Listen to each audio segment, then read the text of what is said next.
Now it's my pleasure to introduce Mr. Jim Howe. The title of his speech is, "It's Time to Give Up." It's time to give up. Mr. Jim Howe.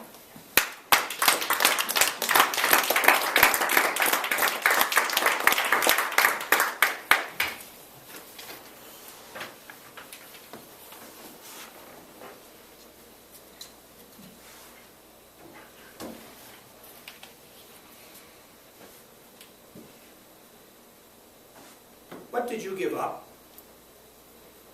What were you working on that got a little bit harder than you expected and you gave up? You threw in the towel. What noble cause were you on and because of politics or people or money, you said, "I'm done," and you gave up? Albert Einstein said, "I think and think for months and years. 99 times my conclusion is false, but that 100 time my conclusion is right."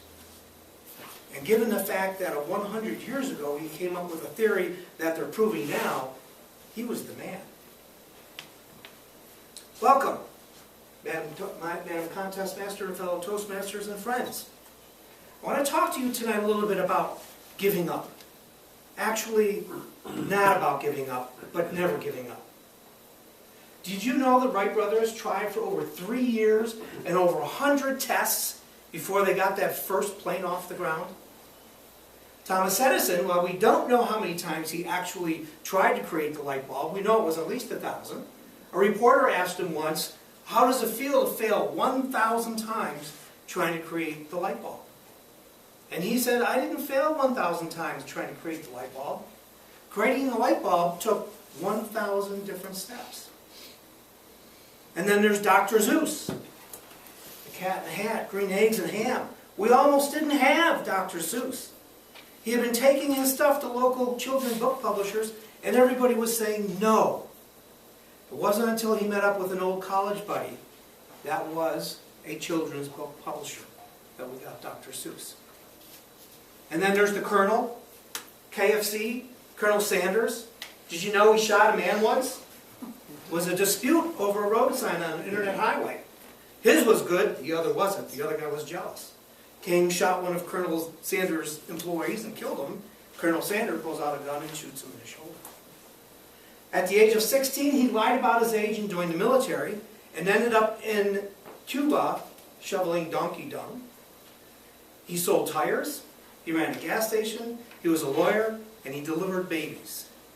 But it wasn't until he retired at age 65, he took his recipe and went door to door and said, "Here's my recipe. I don't want any money for it. All I want is a portion of the sales." What would happen if that didn't happen? In my own life, as probably many of yours, we come on the hard times.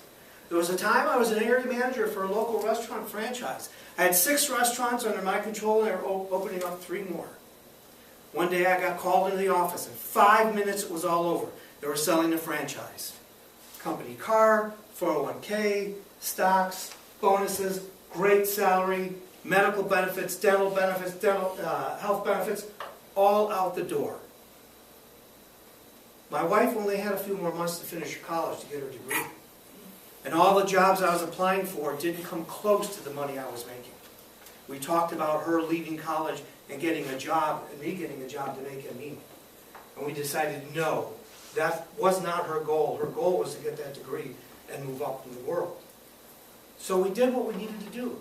I built picnic tables with my kids, and we sold them through the local penny savers. And my wife continued on for college. I played Mr. Mom for quite a while. And my mom taught me right. More than once a week when the kids came home from school, there were warm chocolate chip cookies on the table. Zig Ziglar calls some of these people successful failures. Walt Disney, Henry Ford, Ty Cobb, and the list goes on and on. And what do they all have in common? They didn't give up. They had their goal, their vision. They wanted to be successful. And then there's Pete. Pete the cat. You know about Pete the cat? Pete the cat is a story of James Dean, an electrical engineer in Georgia, who quit his $70,000 a year job with benefits to draw pictures of Pete the cat.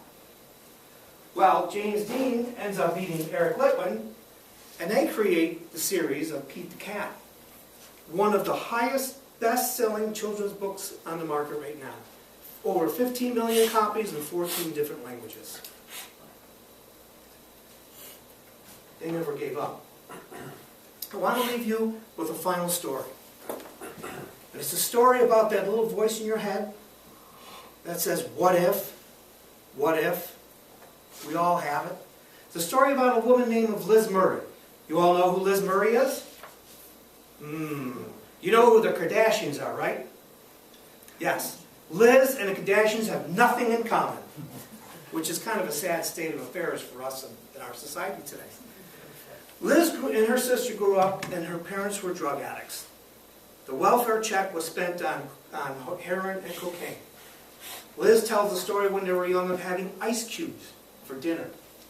For breakfast, her and her sister shared a tube of toothpaste. At the age of 16, Liz's mom died, and she was on her own, out in the streets, living in New York City. Rummaging for food, sleeping in the subway, under chairs. Every once in a while, a friend would invite her over and she'd take a hot shower. Other than that, she was homeless.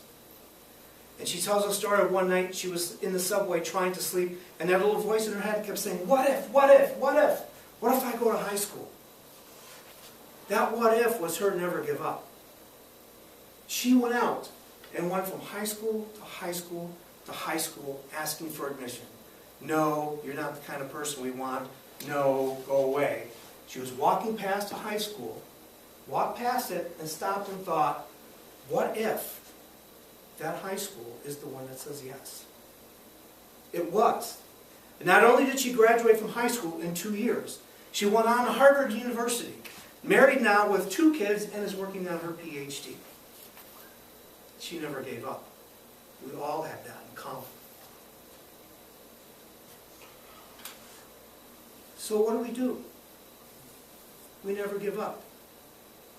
You don't know when that 100th time of your theory is going to be your goal.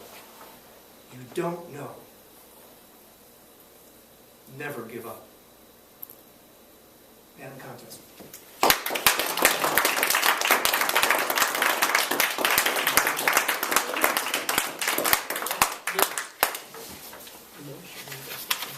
Thank you, Mr. Howe. Thomas, could you give us the vote, please?